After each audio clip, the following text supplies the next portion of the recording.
তোমরা সবাই জানো যে আগামী জাতীয় নির্বাচনে আমি ষষ্ঠবারের মতো ধানের শীষে নির্বাচন করছি এবং তোমাদের সমর্থন সহযোগিতা পাবো তো নাকি? আজকে আমাদের সবচেয়ে বড় দায়িত্ব, তারেক রহমানও বলেছে দেশে ফিরে যে দেশের সবচাইতে বড় দায়িত্ব নারী এবং আমাদের সবার জনসাধারণের নিরাপত্তা নিশ্চিত করতে হবে। এইটি আমরা নিশ্চিত করব ইনশাল্লাহ।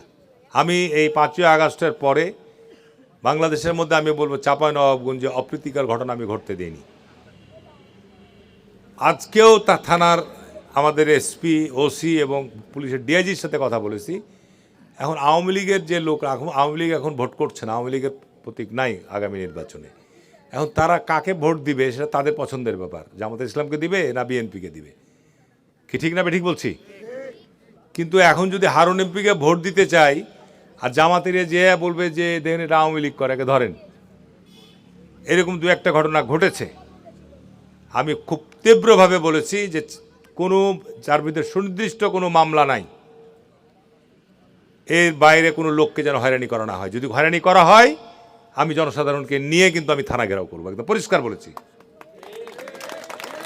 তার কারণ এই শহরে তো, এই দেশে তো আওয়ামী লীগের লোক বাস করছে না, তো সবাইকে অপরাধ করেছে। যে কারণে যদি সুনির্দিষ্ট মামলা থাকে, তাহলে আওয়ামী লীগের সময় আমাদের নামে মামলা হয়েছে, আমরা বাড়িতে বসেছিলাম, আমাদের নামে নাশকতার মামলা হয়েছে।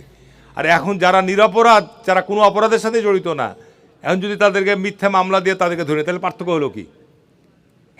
তারপর আবার টাকার লেনদেনও হবে। আমি পরিষ্কার বলেছি, আল্লাহর রহমতে যদি আপনারা আমাকে নির্বাচিত করেন, আমি নবাবগঞ্জের সকল প্রশাসনকে জবাবদিহিতার আওতায় নিয়ে আসবো। আমার শক্তি হবে জনগণ। এখানে কোনো অন্যায় চলবে না, এখানে কোনো চাঁদাবাজি চলবে না, এবং এখানে পরিষ্কার কথা যে মানুষকে হয়রানি করা যাবে না, নিরপরাধ মানুষকে অন্যায়ভাবে হয়রানি করা যাবে না। এটা সবাই আমরা চাই নাকি? সুতরাং এখানে আমি বিএনপি করি বলে আমি জমি দখল করব, আমি হারুন এমপির কাছের লোক বলে আমি যাইছে তাই করবো, এটা হবে না। আমি বলে যাচ্ছি হবে না, আমি পরিষ্কার বলে দিচ্ছি। তাদের যদি আমাকে আমার লোকরা ভোট না দেয়, না দেয়, মানুষকে নিরাপত্তা দিতে হবে সবাইকে। পরিষ্কার কথা। ভাইরা আমাকে তো 5 বার ভোট করেছে, আমাকে বারবারই ভোট দিয়ে জিতিয়েছো, আর এগুলো আমরা দেখতে চাই না।